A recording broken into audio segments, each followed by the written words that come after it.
You tried to vote to win? I tried. And you won. I was very, very fortunate because I won. And now I get to represent you and your dad in this great government of ours. And how's it going so far? It's going. How do you feel about the job? It's an amazing job. I mean, to represent the people of this district, I say it over and over again, this is the best state Senate district in the United States of America. If you look at the natural beauty, if you look at the diversity of the people, if you look at all of the incredible assets and resources we have, both human and natural. I'm blessed and privileged. We even have a town crier here. Who could want more than that? I know. Well, look, I want to talk to you about jobs and what are we doing for folks that are out there that don't have work, that where we're headed. Well, of course, you know, on a federal level, you do hear, and I believe very much in this, that this is a time when labor is available, resources are relatively cheap.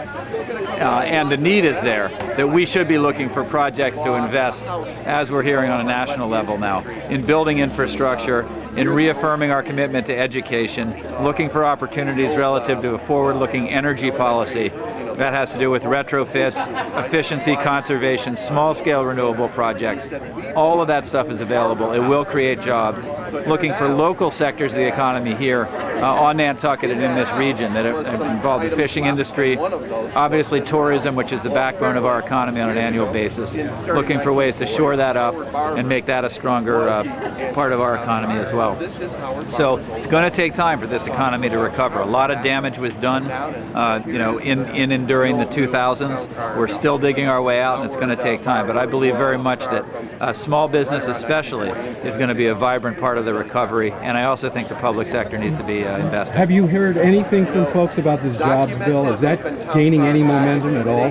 Well, again, I mean, it's, it we don't have one on a state level. So on a federal level, it is important because so much of that federal bill is going to then be parsed out to the states, and that will then create jobs locally. So I think we need to make sure that our voices are heard in Washington, that we do need to be seeing that money Do we have any infrastructure issues in our district right Huge. now? I mean, you know, what do we need? The three biggest ones that I think we should be focused on are transportation, energy, which obviously there's a huge opportunity for, and wastewater, which again, not necessarily as much here on Nantucket, but on the Cape, there's a huge need and opportunity to create a regional wastewater plan that will create a lot of jobs, that will clean up some of the water damage that's been done.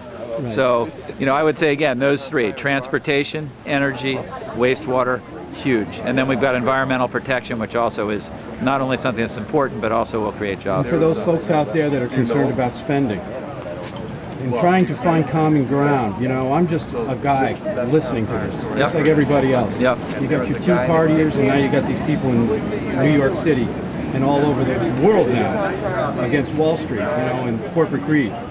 How do we find common ground? You know, the Tea Partiers seem to be all about spending. You know, stop the spending.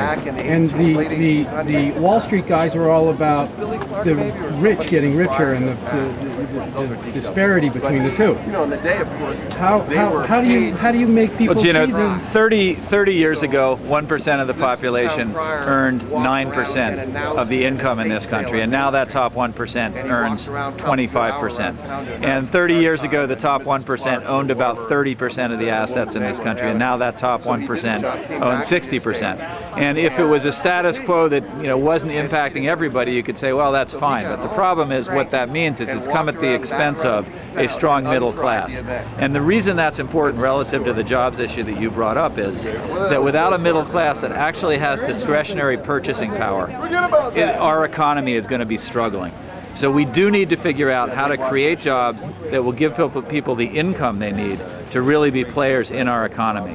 As we see that starting to happen, then we'll see the economy. So you're all in favor of the jobs bill, the president's bill? Totally. It's a necessity for two reasons. One, it creates jobs, but the other is we are falling behind.